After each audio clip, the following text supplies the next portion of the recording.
Hey yo, what's going on guys? Welcome back to another Genshin Impact video, and today we'll be discussing about the new upcoming second phase banners in version 3.7 and if they are worth your primo gems. The banners will feature both reruns for Alhaitham, Kazuha, and more. Now before we get started with the video, make sure you guys hit that like button as well as subscribe to the channel for more of this type of content. We're very close to our subscribers goal, so let's hit it by the end of this month and I will upload something very special to this channel. Stay tuned for more news. Oh, and one more thing, everything I'm about to talk about in this video is all intended for meta purposes or to those who are unsure what to spend their primo gems on. If you like these rate up characters by design or gameplay, then feel free to disregard everything I say in this video and go for the characters you like. Remember, this is a gacha game, so you should always pull for your favorite characters, and now let's just jump straight into the video. Alright, so here are the banners, and by first glance, I'm really liking the way it looks. So why don't we start off with like the usual and go with the 4 stars first and then go straight into the 5 stars. I'll be briefly discussing what each character does and what role they serve in the game currently. Alrighty, starting off from the top, which is Xiangling. I think I don't need to keep on reiterating what she does. Most of you guys have already seen me explain about her in multiple videos, but for those who hasn't, feel free to check out my old banner videos. This is regarding all the other characters too, because Xiangling hasn't changed much. She's still one of the strongest 4-star characters in the game, and arguably the best power DPS. Her burst is what makes her just so freaking strong. Off-field power application and her high burst damage. Most importantly, she is very free to play friendly. Like, literally. You can obtain her for free at the very beginning of the game by beating Floor 3 in Spiral Abyss, and her weapon options are also free to play too. Honestly, I don't have much to say about her besides like the fact that she is still one of the goated characters in Genshin Impact, and yes, she is that good. Next up, we got Heizou, and honestly, I sometimes think he is underrated due to his role, plus his character roster is pretty competitive for his element. He can play many roles such as animal DPS or driver, but in my opinion, his stronger role will be his DPS. He has one of the hardest hitting skills in the game, and his burst also has a weak CC, but very effective when it's fully used. Also, the fact that he's animal makes him flexible in terms of roles, like that I mentioned earlier. Not only is Heizou a strong 4-star option for animal coverage, he also is quite a lot of fun to play. I mean, a fist-to-kick combat catalyst user? Come on, you can't tell me that's not cool, man. And for our last 4-star, we have Yao Yao, which I believe this is her first ever rerun, which is also Alhaitham's first ever rerun, which means I think they also debuted it in the same update, so that's a pretty cool coincidence. Anyways, she is a Dendro healer, which as of right now, we currently only have 2 Dendro healers, which is her and Heizou. So going off by that alone, she's already highly valuable to own because she's a 4-star, while Heizou is a 5-star, which most people won't have. Going off with her abilities, well, it's as straightforward as it is. Her skill summons a cute little rabbit called Yugui. It'll throw radishes depending on your active character's health.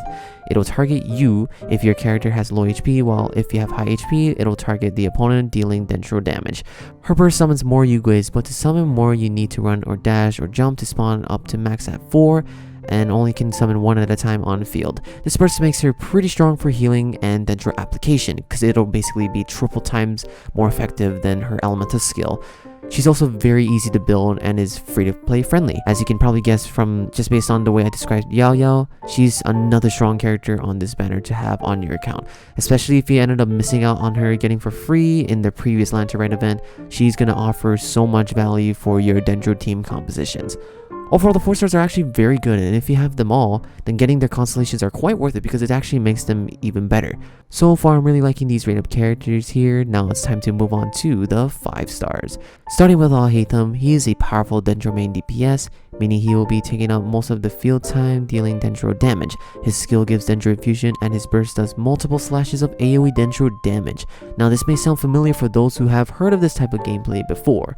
A lot of people at the time, including myself, misconcepted him as, I guess you could say, Dendro Kaching, which there is some similarity from their gameplay to be fair. However, Alhaitham's mechanics and playstyles are very different to Kaching, and what makes him stand out a bit more from Kaching is his stacking mirror mechanic, where basically you need to trigger a certain amount of conditions for more mirrors to generate, which, you know, the more mirrors you have, the more extra Dendro damage you'll be dealing. Due to his stacking mechanics, he sometimes has higher difficulty in terms of his gameplay, which is why I say he is different from Kaching. Don't worry too much about his complex combat mechanics, because I will be covering that in my upcoming post guide.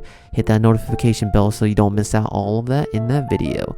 Now onto Kazuha, which I believe most people are familiar with what he does, and if not, I'll give it in simpler terms. He's mainly an elemental damage buffer and CC support. He's arguably one of, if not the best character in the game. Although meta has changed since his release, he's still being used in most team comps today. His skill sucks up nearby opponents while launching himself up in the air, dealing AoE animal damage, then plunging downwards, dealing AoE animal damage again, unless he swirls one of the 4 main elements, Electro, Pyro, Hydro, or Cryo. Then he will deal one of the infused elements instead. For his elemental burst, he summons a massive AoE field, constantly doing DOT of animal damage. Unless same rule applies with the elemental skill, you infuse one of the 4 main elements for his burst. The fact that this ability is also off field makes it quite strong for any elemental damage team. However, he does have a bit of an elemental infusion priority, but once again, I'll go more into detail with all of that with the upcoming Kazuha Bull Sky video. So for now, all you need to know is that he's a powerful animal flex unit. Okay, so those were the 5 stars, so let's move on to the weapon banner. Okay, same thing as the character banners. We'll start off with the 4 stars from right to left. Again, I won't go too much into details for all weapons besides 5 stars because I already have in my previous banners. I'll just briefly go through them. So starting off with the Sacrificial Greatsword, not great compared to other sac weapons due to the lack of Claymore users being able to use this weapon, although there has been a bit more Claymore units being added lately, but still not good enough to being built for. Favonious Codex is an ER stat stick, always nice to have for your supports that needs consistent uptime for their burst, but that being Catalyst has a lot of competition, so it won't necessarily be the best option. Still solid though. Wavebreaker Spin is a great weapon. Highest 4-star base attack on the polearm with the same passive as Haruyumi, which I already explained what it does from the previous banner weapon. It's great, especially with the amount of characters that could use it. And like the Haruyumi, the more refinements, the stronger it can be. It can even outdamage Staff of Homa depending on who it's being used on. Favonious Sword is honestly one of the best weapons in the game. So many, and I mean so many characters can use this weapon. Same passive as Favonious Codex, but a lot more characters can basically use it, which is why this weapon is really great. Yeah, not much to say. It's just that good. And Mouun's Mouun, which is the same series as Haruyumi and Wavebreaker Spin, which means same passive. Unfortunately, I would say this is probably the worst weapon type out of the 3 due to the lack of characters benefiting from this passive.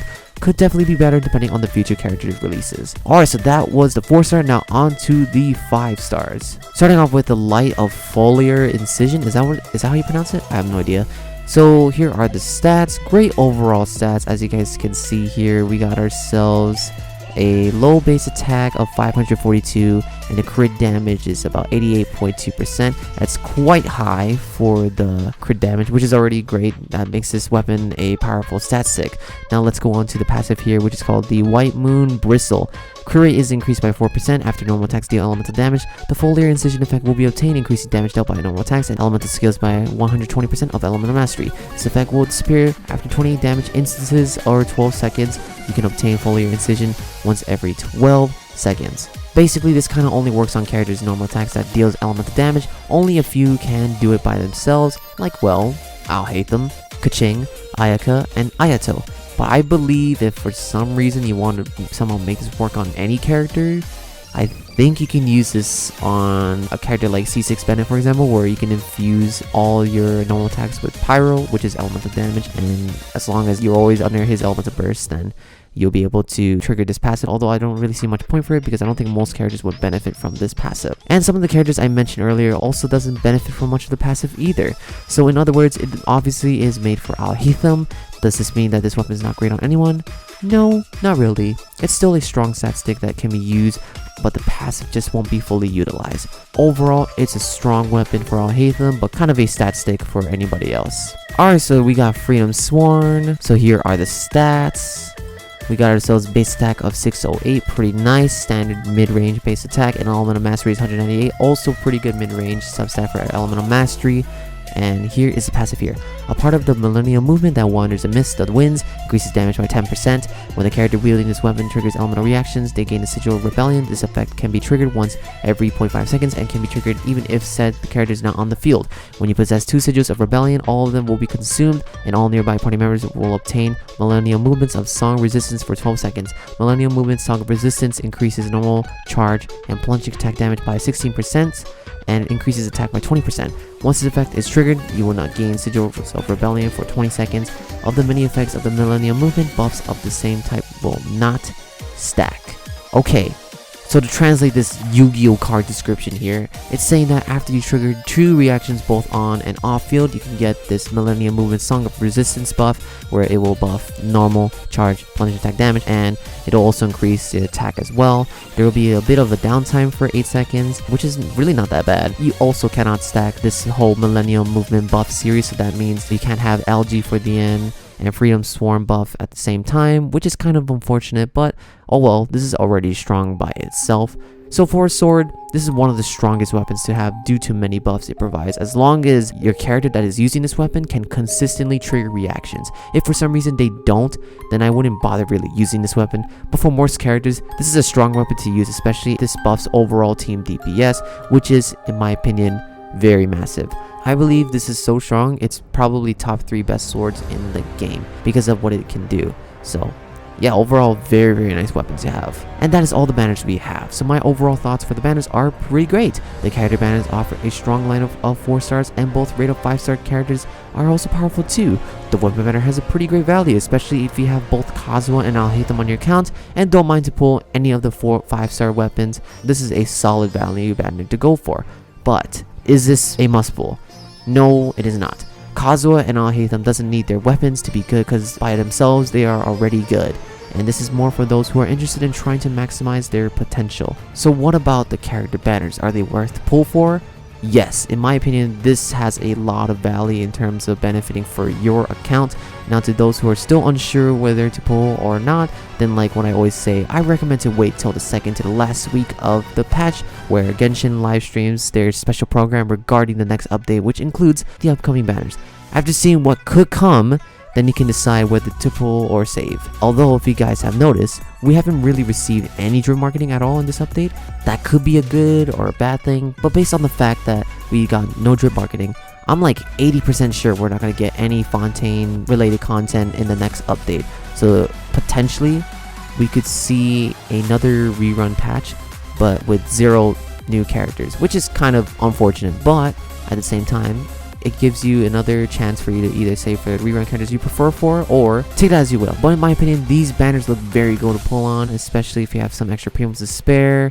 Then by all means, high value banners for both of these. And I guess that is everything I wanted to say. So if you guys enjoyed today's video, make sure you guys like and subscribe for more of this type of content. Once again, hit that subscribe button because we're so close to our goal. Let's get that roll to 100 by the end of this month. Stay tuned for the post guide videos and more Genshin content on the channel. And that is all I got. Thank you all so much for watching, and as always, until next time, stay epic and peace out.